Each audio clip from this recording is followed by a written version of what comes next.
Jesus wept before he called Lazarus out. The stone was still in place when Jesus wept. That is what makes the moment so difficult to reduce to a simple lesson about sadness. Jesus had already told his disciples that Lazarus would be awakened. He had already said the sickness would not have death as its final outcome, but would serve the glory of God so that the Son of God might be glorified through it. By the time he stood outside the tomb, he was not discovering what had happened. He knew what he was about to do. And still, he cried. John could have moved directly from Jesus arriving in Bethany to the command that brought Lazarus out. Instead, the gospel slows down. Martha speaks. Mary falls at his feet. Mourners weep. Jesus becomes deeply troubled. Then the shortest verse in many English Bibles gives us a truth too large to pass over. Jesus wept. Those tears do not weaken the miracle.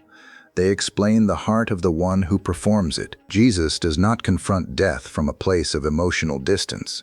He does not treat the sorrow around him as irrelevant because he knows resurrection is near. The same Lord who will speak with authority into the tomb allows the grief caused by death to reach him before he gives the command death cannot resist. Why would the resurrection and the life weep in front of a grave he was about to empty?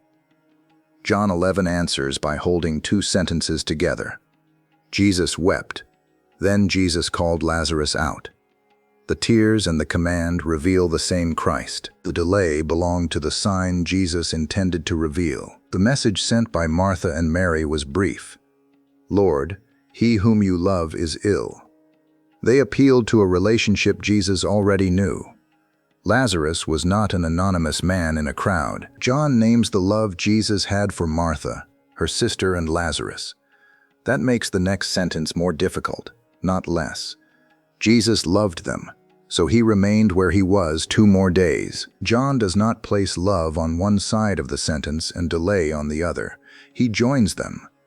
Yet the gospel also tells us why this delay belonged to this particular story. Jesus had already said that the illness would serve the glory of God. Later, after Lazarus had died, he told the disciples that he was glad he had not been there so that you may believe. The delay was part of a sign through which his identity and authority would be revealed. That does not make the sisters' experience easy.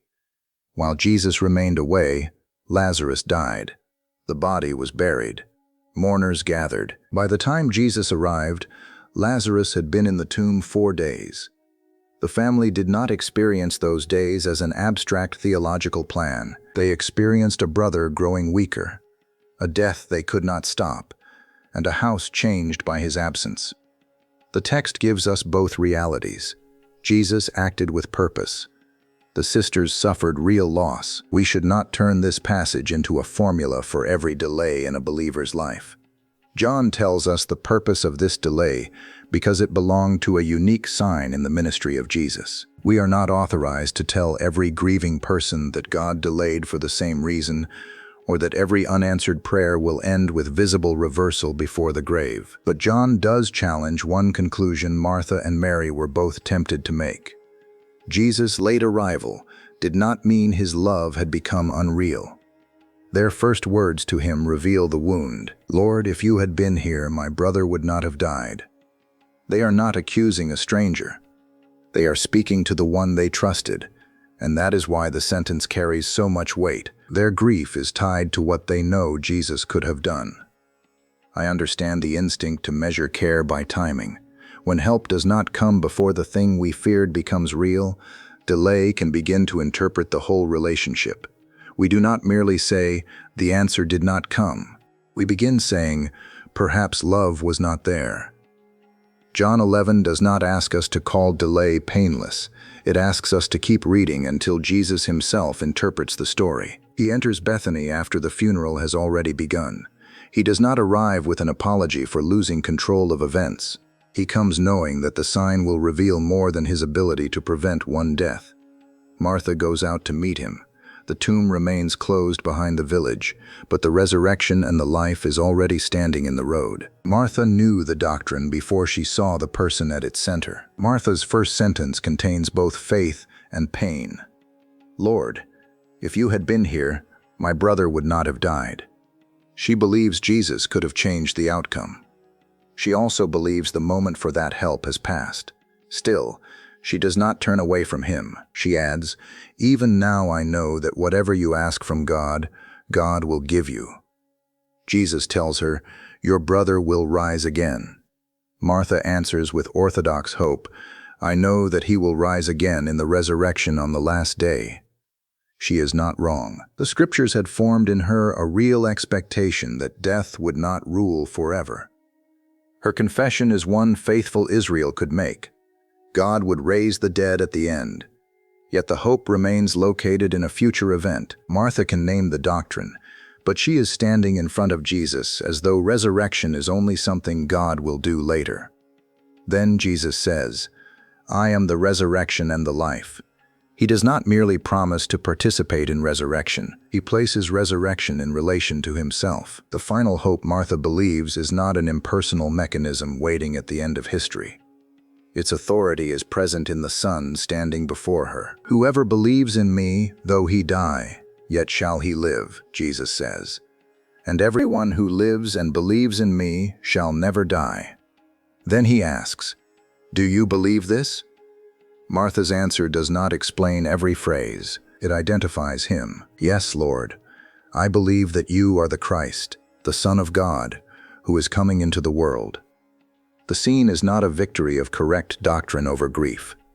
Martha already had correct doctrine. Jesus brings the doctrine to its center. Resurrection is true because of who he is. That distinction matters for the whole chapter. If resurrection were only an event, then the primary question would be when it would occur. Because resurrection is bound to the identity of Jesus, the deeper question becomes whether death has final authority in the presence of the Son. Martha still has not seen Lazarus alive. The stone remains in place. Her confession does not erase the odor she expects inside the tomb, or remove the days she has already lived without her brother. Faith does not require her to pretend that absence no longer hurts. John allows belief and grief to remain in the same person. That protects the passage from becoming a sermon against mourning. Martha believes Jesus is the Christ. Mary will soon fall before the same Lord and weep. Jesus does not reject one sister for speaking doctrine or the other for collapsing in sorrow. He meets each of them inside the same loss. Martha returns to the house and tells Mary privately, "The teacher is here and is calling for you." Mary rises quickly. The mourners follow because they think she is going to the tomb. Instead, she goes to Jesus. She speaks the same sentence Martha spoke, but Jesus responds to her in a different way. He does not begin with another explanation of resurrection. He sees her tears. Jesus walked to the place grief had already taken them. Mary comes to Jesus and falls at his feet. "Lord, if you had been here, my brother would not have died." John does not record another confession after the sentence. Mary is weeping. The people who came with her are weeping. The grief is no longer contained in a conversation between two people. It has filled the scene. Jesus sees it. John says he was deeply moved in spirit and troubled. The words do not describe detached sympathy. Something in Jesus is stirred with force as he looks upon Mary, the mourners, and the devastation gathered around the death of his friend. Then he asks, "Where have you laid him?" They answer, "Lord, come and see." Those words carry an echo within John's Gospel. Near the beginning, when the first disciples asked Jesus where he was staying, he said, "Come, and you will see." The invitation led them toward the life gathering around him. Here, mourners say, "Come and see," and lead him toward a grave. John does not explain whether he intends us to hear the echo, but the contrast is difficult to miss. The one who invited disciples to come and see now follows human sorrow to the place where death has been sealed behind stone. Jesus does not remain on the road and summon Lazarus from a safe distance. He goes to the tomb. That movement reveals something essential before the miracle occurs. Jesus is not merely the answer waiting at the end of the mourner's journey. He enters the place their grief has already taken them. Then Jesus weeps. The verse is brief because no explanation can improve it. He knows Lazarus will come out. He knows the sisters will see their brother again that day. He knows the crowd is standing near a sign that will display his glory. Still, he weeps. The tears show that knowledge of the ending does not make the wound unreal. Jesus does not treat the present sorrow as foolish because the future will be different. Love does not calculate that tears are unnecessary when restoration is near. I have sometimes offered hope too quickly because another person's grief made me feel helpless. A true verse can be used at the wrong moment as a way of escaping the silence. We speak about what God will do because we do not know how to remain beside what has happened. Jesus knows exactly what he will do. He still remains beside the mourners long enough to cry. That is not weakness in the Son of God. It is the refusal of divine love to make human sorrow invisible. Lazarus is more than a body prepared for a sign. Mary and Martha are more than witnesses placed around a miracle. Jesus loved this family. Death has torn through a real relationship, and the one who is life does not meet that tearing with indifference. The crowd notices. Some say, "See how he loved him." Others ask why the one who opened the eyes of the blind man did not keep Lazarus from dying. Their divided response opens the next question. What, exactly, do the tears reveal? Only affection for Lazarus? Sorrow over the sisters? Anger before the power of death? John gives us enough to speak with confidence, and enough to make us careful. The troubled Christ stood before an enemy he would not leave unchallenged. John twice says that Jesus was deeply moved as he approached the tomb. The Greek verb can carry the sense of strong agitation, indignation, or a forceful inner disturbance. Interpreters have asked what awakens this response. Is Jesus troubled by the unbelief around him, by the disorder and anguish death has produced, by the presence of death itself? John does not identify one object in a sentence that settles every question. We should not turn an interpretation into a quotation the text never gives. What the passage makes certain is that Jesus is not calm in the sense of being untouched. He sees Mary weeping. He sees the mourners weeping. He comes again to the cave. He is deeply moved. The scene presents compassion with intensity. The wider witness of Scripture also helps us understand why Christian readers have seen more than sadness here. Death is not treated in the Bible as a harmless companion to life. Paul will later call it the last enemy. Death belongs to the ruin from which creation must be delivered.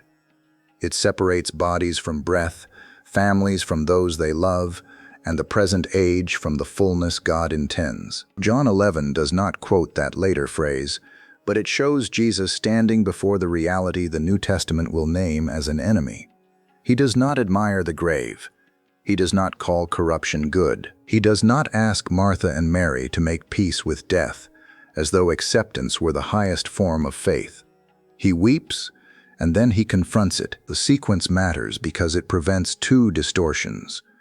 One distortion imagines power without compassion, a Christ who can solve the problem but remains emotionally untouched by those living inside it. The other imagines compassion without authority, a Christ who shares human sorrow but can do nothing beyond sharing it. John gives us neither.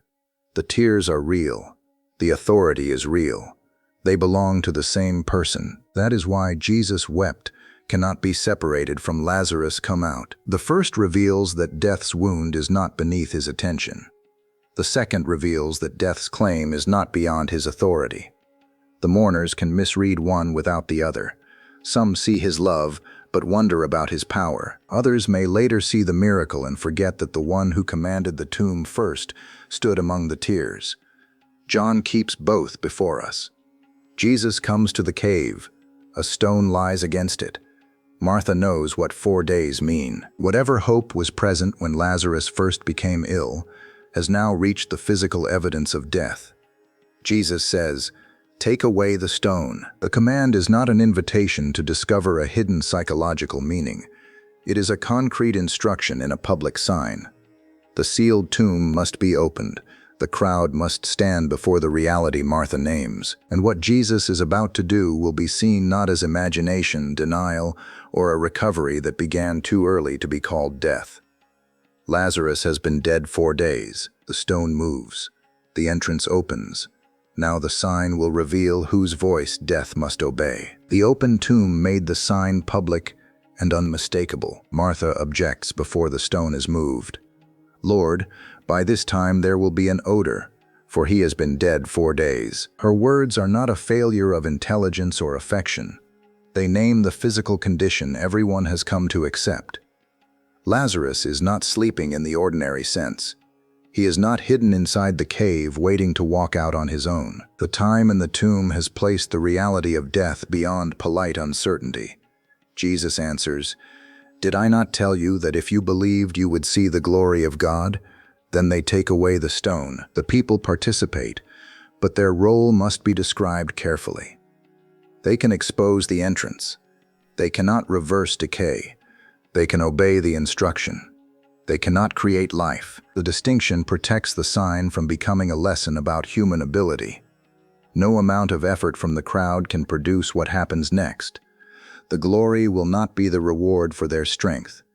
It will be the revelation of the Son whom the Father sent. Before calling Lazarus, Jesus lifts his eyes and prays, "Father, I thank you that you have heard me. I knew that you always hear me, but I said this on account of the people standing around, that they may believe that you sent me." Jesus does not pray as though he must persuade a distant God to act. He speaks from the unity between the Father and the Son. The prayer makes the sign's purpose public. The crowd must understand that the authority displayed at the tomb belongs to the one the Father sent. This keeps the miracle centered on revelation, not spectacle. The question is not merely whether one family will receive Lazarus again.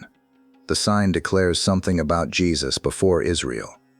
He is not another mourner asking God to do the impossible.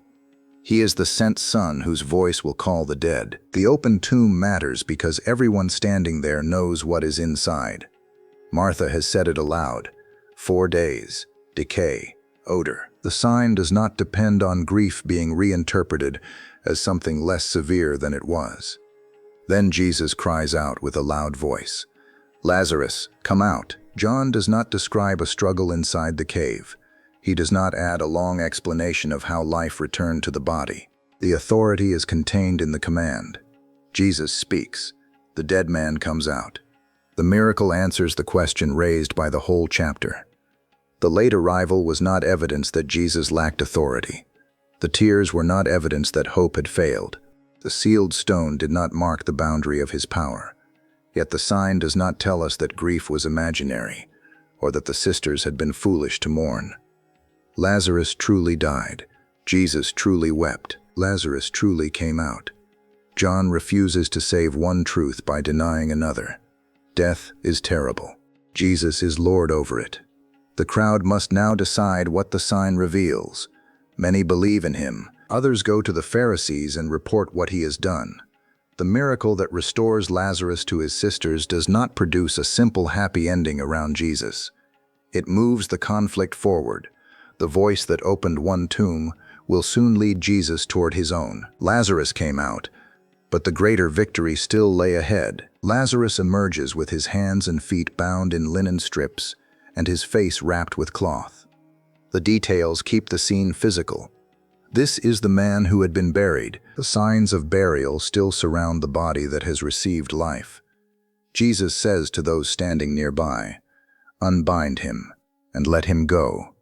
They did not give him life, but they can remove the cloth and receive him back among the living. The command does not need to be turned into an elaborate symbol. It completes the sign in front of the community. The man who entered the cave as a corpse is released from what belonged to his burial. For Martha and Mary, the impossible has become touchable. Their brother is not a distant promise at the last day. He is standing before them. But John does not allow the reader to confuse this moment with the final resurrection. Lazarus has returned to mortal life.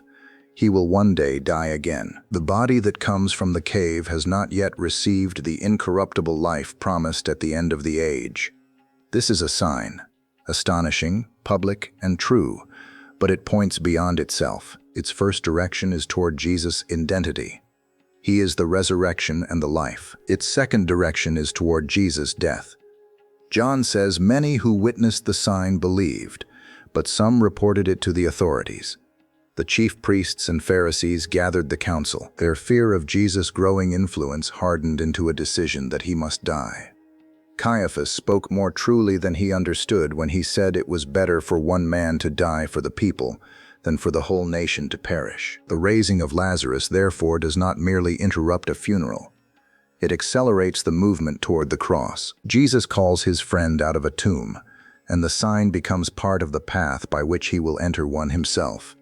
That is the deepest reversal in the chapter. Lazarus lives because Jesus is moving toward death. The son who stands outside the cave will soon be placed behind another stone.